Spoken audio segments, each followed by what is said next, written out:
nombre es Carlos Estefany Cordero Rincón. El día de hoy voy a estar presentando el tema de estructura de la molécula de agua y propiedades. El agua tiene una fórmula molecular que está compuesta por un oxígeno y dos hidrógenos. Como podemos observar en la imagen de acá, el oxígeno es de esfera roja, mientras que el hidrógeno son de esferas azules. El oxígeno no completa del todo su octeto y queda con dos pares de electrones libres. Otros nombres del agua son oxidano y monóxido de hidrógeno. El agua es una molécula polar, esto significa que tiene una parte positiva y una parte negativa. Las longitudes de enlace entre oxígeno y hidrógeno, este enlace, que es un enlace covalente polar, es de 0.096 nanómetros y el ángulo es de entre hidrógeno, oxígeno e hidrógeno es de 104.5. La estructura ideal debería haber un ángulo de enlace de hidrógeno, oxígeno, hidrógeno de 109.5 grados, pero los pares solitarios se repelan más de lo normal, repelen el enlace oxígeno-hidrógeno, repelen este enlace, haciendo que el ángulo sea inferior a 109 grados. En el modelo de repulsión de pares de electrones con valencia, el agua tiene una inclinación de sp3. En cuanto a la formación del agua, como podemos observar en la imagen, se requirió de dos moléculas de hidrógeno y una molécula de oxígeno para formar dos moléculas de agua. Como podemos ver acá en la imagen, nos muestra el ángulo de 105 grados. En la parte de acá, lo que deseo explicar es la polaridad que tienen las moléculas y cómo pueden presentar, debido a la polaridad, sus enlaces. Entonces, como podemos observar, tengo la molécula y alrededor está dibujada la nube electrónica. El oxígeno, al ser un elemento más electronegativo, aporta una carga bastante mayor, diferente a la de los hidrógenos. Por ende, la molécula tiende a tener una distorsión, un dipolo, es decir, una parte positiva y una parte negativa. Los electrones se pueden estar moviendo por toda la molécula. Por eso es que posee un momento dipolar, mientras que hay moléculas que no lo poseen. Es decir, la molécula es totalmente neutra en todos sus átomos, por ende la nube electrónica tiende a ser más simétrica y no posee un momento dipolar. Los enlaces presentes en el agua, el enlace más importante es el de puente de hidrógeno, debido a que, como la molécula tiene una carga positiva y una carga negativa, estos permiten diferentes interacciones con otras moléculas o otras sustancias para formar nuevos compuestos.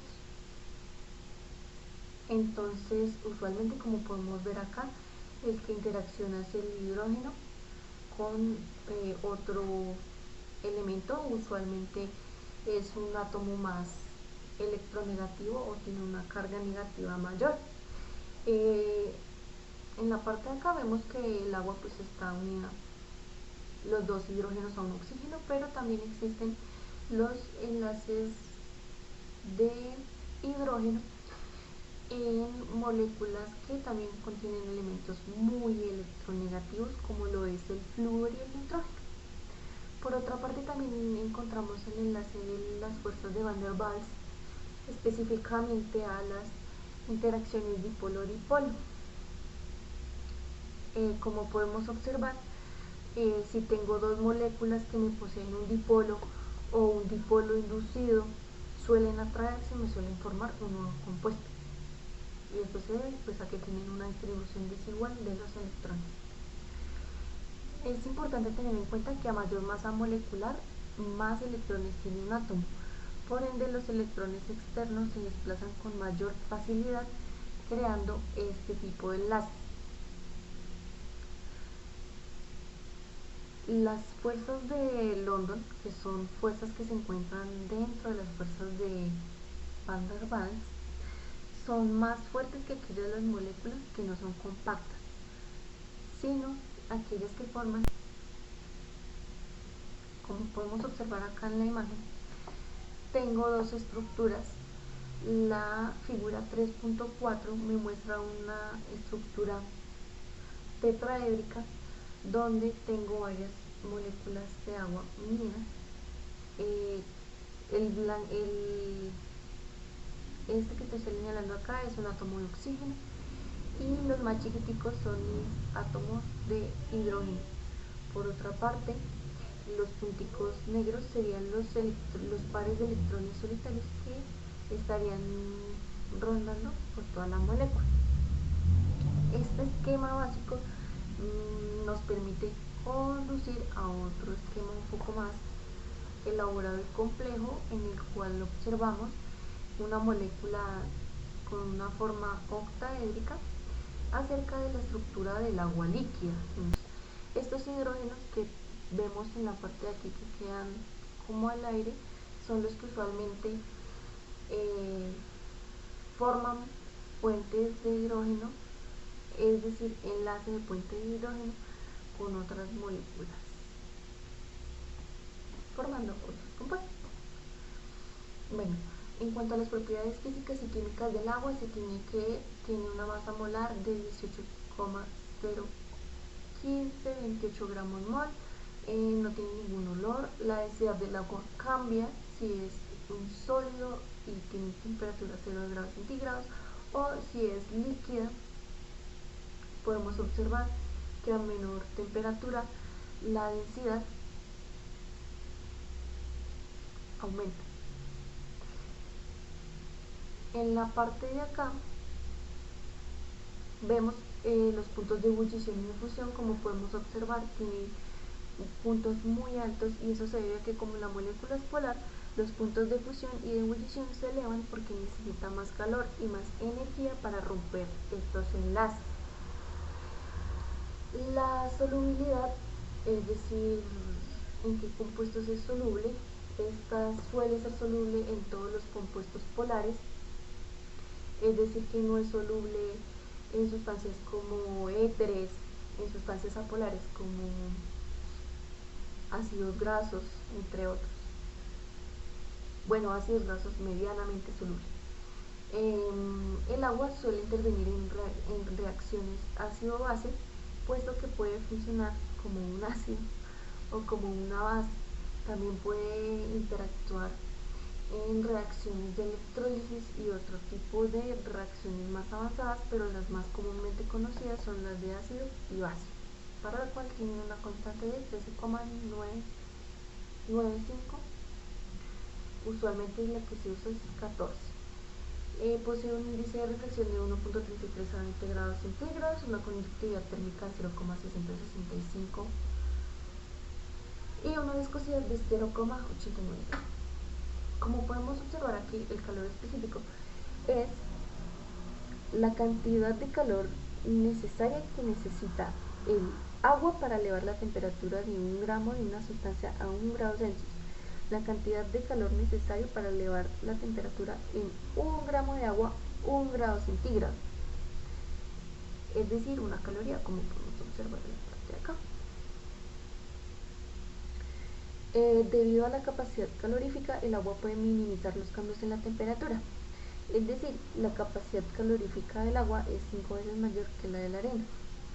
La tierra se enfría más rápido que el mar una vez que se mete el sol, y el agua que se enfría más lentamente puede liberar calor a la tierra cercana durante la noche. Los animales de sangre caliente también la usan debido a su alta capacidad calorífica, puesto que el agua puede minimizar los cambios en la temperatura. Por ello es que se dice que el agua es un regulador térmico. Bueno, el elevado calor latente de vaporización. El calor latente de vaporización hace referencia a la cantidad de energía necesaria que necesita el agua para poder cambiar de estado líquido a gaseoso totalmente. Aquí, como podemos observar, tiene un tiempo bastante largo versus la temperatura que tiene que mantener para poder cambiar de un estado al otro. Es un tema bastante extenso, sin embargo,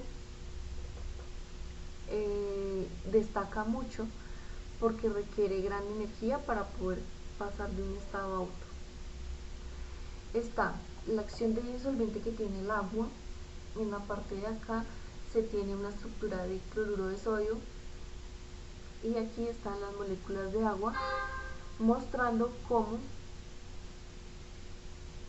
interactúan y separan las moléculas de sodio de las moléculas de cloro.